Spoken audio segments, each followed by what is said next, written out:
नमस्कार साथियों, मैं अनीता श्रीवास्तव आपका हार्दिक अभिनंदन करती हूँ।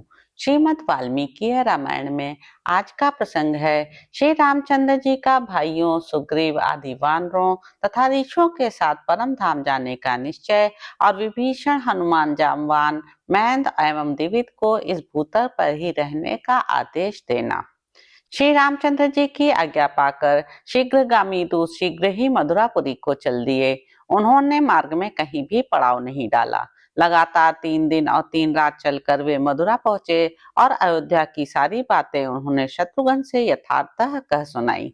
श्री राम की प्रतिज्ञा, लक्ष्मण का परित्याग, श्री राम के दोनों पुत्रों का राज्याभिषेक और पूर्ववासियों का श्री राम के साथ जाने का निश्चय आदि सब बातें बताकर दूतों ने यह भी कहा कि परम बुद्धिमान भगवान श्री राम ने कुश के लिए विंध्य पर्वत के किनारे कुशावती नामक रमणीय नगरी का निर्माण कराया है।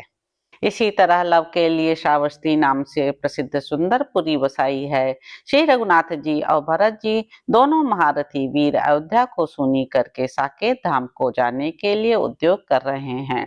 इस प्रकार महात्मा शत्रुघ्न को शीघ्रता पूर्वक सब बातें बताकर दूतों ने कहा, राजन शीघ्रता कीजिए। इतना कहकर वे चुप हो गए। अपने कुल का भयंकर संहार उपस्थित हुआ सुनकर रघुनंदन शत्रुघ्न ने समस्त प्रजा तथा कांचन नामक पुरोहित को बुलाया और उनसे सब बातें यथावत कह सुनाई। उन्होंने यह भी बताया कि भाइयों के साथ मेरे शरीर का भी वियोग होने वाला है। इसके बाद वीर राजा शत्रुघ्न ने अपने दोनों पुत्रों का राज्याभिषेक किया। सुबाहु ने मथुरा का राज्य पाया और शत्रुघाती ने विदिशा का। मथुरा की सेना के 2 भाग करके राजा शत्रुघ्न ने दोनों पुत्रों को बांट दिए तथा बांटने के योग्य धन का भी विभाजन करके उन दोनों को दे दिया और उन्हें अपनी अपनी राजधानी में स्थापित कर दिया।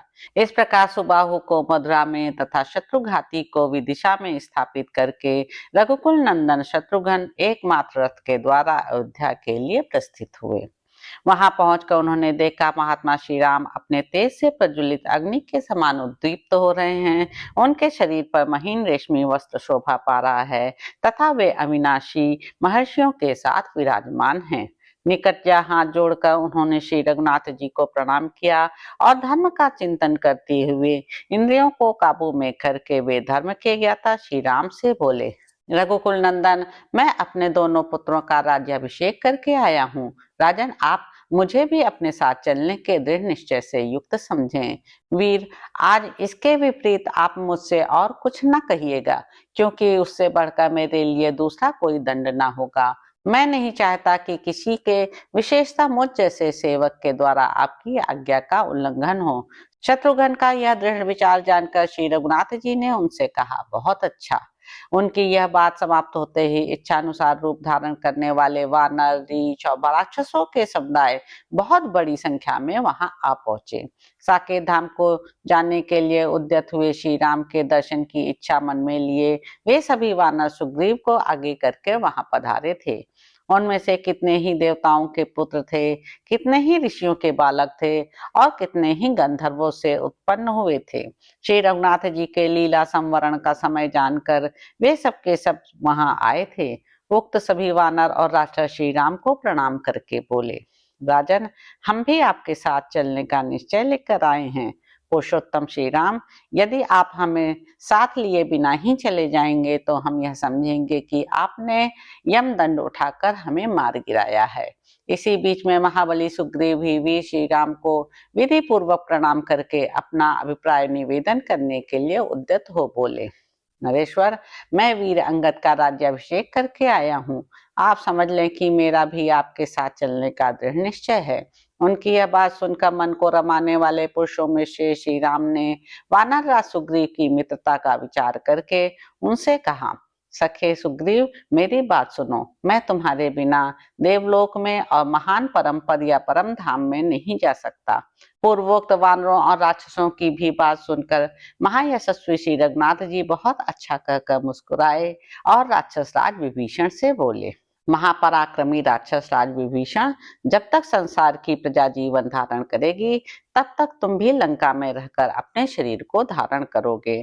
जब तक चंद्रमा और सूर्य रहेंगे, जब तक पृथ्वी रहेगी और जब तक संसार में मेरी कथा प्रचलित रहेगी, तब तक इस भूतल पर तुम्हारा राज्य बना रहेगा।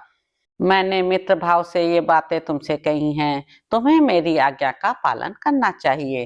तुम धर्म पूर्वक प्रजा की रक्षा करो। इस समय मैंने जो कुछ कहा है तुम्हें उसका प्रतिवाद नहीं करना चाहिए। महाबली राक्षस राज, इसके सिवा मैं तुमसे एक बात और कहना चाहता हूँ। हमारे इक्ष्वाकु कुल के देवता हैं भगवान जगन्नाथ। इंद्र आदि देवता भी उनकी निरंतर आराधना करते रहते हैं। तुम भी सदा उनकी पूजा करते रहना। राक्षस राज विभीषण ने श्री रघुनाथ जी की इस आज्ञा को अपने हृदय में धारण किया और बहुत अच्छा कहकर उसका पालन स्वीकार किया। विभीषण से ऐसा कहकर श्री रामचंद्र जी हनुमान जी से बोले, तुमने दीर्घ काल तक जीवित रहने का निश्चय किया है, अपनी इस प्रतिज्ञा को व्यर्थ न करो। हरीश्वर, जब तक संसार में मेरी कथाओं का प्रचार रहे तब तक तुम भी मेरी आज्ञा का पालन करते हुए प्रसन्नता पूर्वक विचरते रहो। महात्मा श्री रघुनाथ जी के ऐसा कहने पर हनुमान जी को बड़ा हर्ष हुआ और वे इस प्रकार बोले, भगवान, संसार में जब तक आपकी पावन कथा का प्रचार रहेगा तब तक आपके आदेश का पालन करता हुआ मैं इस पृथ्वी पर ही रहूंगा। इसके बाद भगवान ने ब्रह्मा जी के पुत्र बूढ़े जामवान तथा मैंद और दिवित से भी कहा, जामवान सहित तुम पांचों व्यक्ति जब तक जीवित रहो तब तक कि प्रलय एवं कलयुग न आ जाए। उन सबसे ऐसा कहकर श्री रघुनाथ जी ने से सभी रीछों और वानरों से कहा, बहुत अच्छा, तुम लोगों की बातें मुझे स्वीकार हैं। तुम सब अपने कथनानुसार मेरे साथ चलो। तो इस प्रकार साथियों, उत्तर कांड में निहित 108वां सर्ग यहाँ पर समाप्त होता है। इसके अगले अंक में आप जानेंगे कि परम धाम जाने के लिए निकले हुए श्री राम के साथ समस्त अयोध्या वासियों का प्रस्थान। तो अब आपसे अगले अंक में मुलाकात होगी। मेरे YouTube चैनल संवाद विद अनीता को लाइक करें, शेयर करें, सब्सक्राइब करें। धन्यवाद साथियों।